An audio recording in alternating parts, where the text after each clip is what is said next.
because of these maps that we developed depending on fishermen's ideas. And we actually found new to science, but not to the locals, they knew it all the time, populations of these so-called extinct sea snakes. The same happened for another species that I really wanted to study for a long time. We knew that there's a snake out there, it's called the Irabu sea snake, Irabu sea crate, Hydrophis semifasciatus. We knew that it's the only species that hunt in packs. Imagine a snake that comes in packs and hunt together, right? And I have been looking for a place to study these.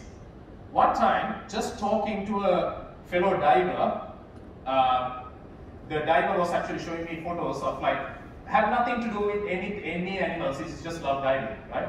He was like, oh, look at the snake I found, right? I was like, that's the one I'm looking for.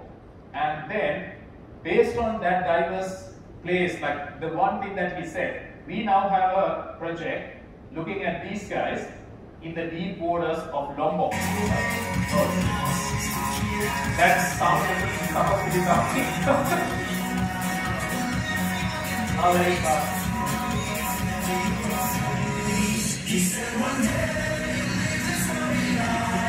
So these guys comes as a pack, right? And a pack of up to about 30 to 20 animals. Some of them will crush the fish, the others will eat them and they take turns. It's the only and the first record of snakes having coordinated hunting, and we just published that. And some of them are very curious, like this group. So he was very curious about my reserve life. It's an amazing system. It's so deep. It's coordinated. All our team had to do deep diving certification, and it's just in the middle of nowhere in an island called Colombo, and that was completely based on just talking to a fellow person who had nothing to do with science or reptiles, but gave an idea. You know what? This is where you have to go. Right? So the moral of my story is that regardless how specialized or how good you are, listen to other people too. Especially listen to the locals. And to be honest, that site is actually amazing. That's like the non-sampling time. It's on a pool, right? It's a pretty cool game. So over the last 2 decades, 15 years, I have actually had the chance of doing herpetological work of any nature or some nature in about 16 countries, and consider myself absolutely privileged to be able to do what I did as a hobby, as a kid, as a career now. Right?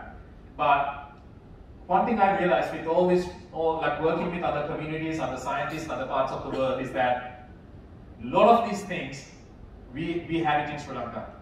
Right? We need to tap into that.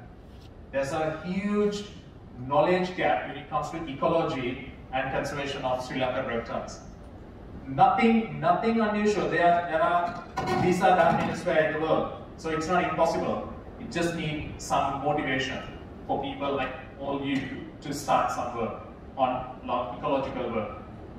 And that's important because a global survey which quite a few of us were part of showed that 1/5 of the 11,000 reptiles in the world are threatened with extinction. And we know absolutely nothing about another 1/5.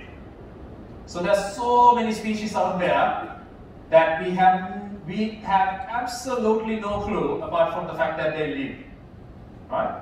So this is where young scientists like you guys can come in. As students, start publishing. Your publications are your currency for a future in this field. There are so many journals now encouraging people to publish opportunistic observations. You don't need to go on scientific expeditions or do long-term research. You can publish what you see. Things like herpetological review is a good start for that, right, if you are in herpetology. There are so many apps where you can contribute to.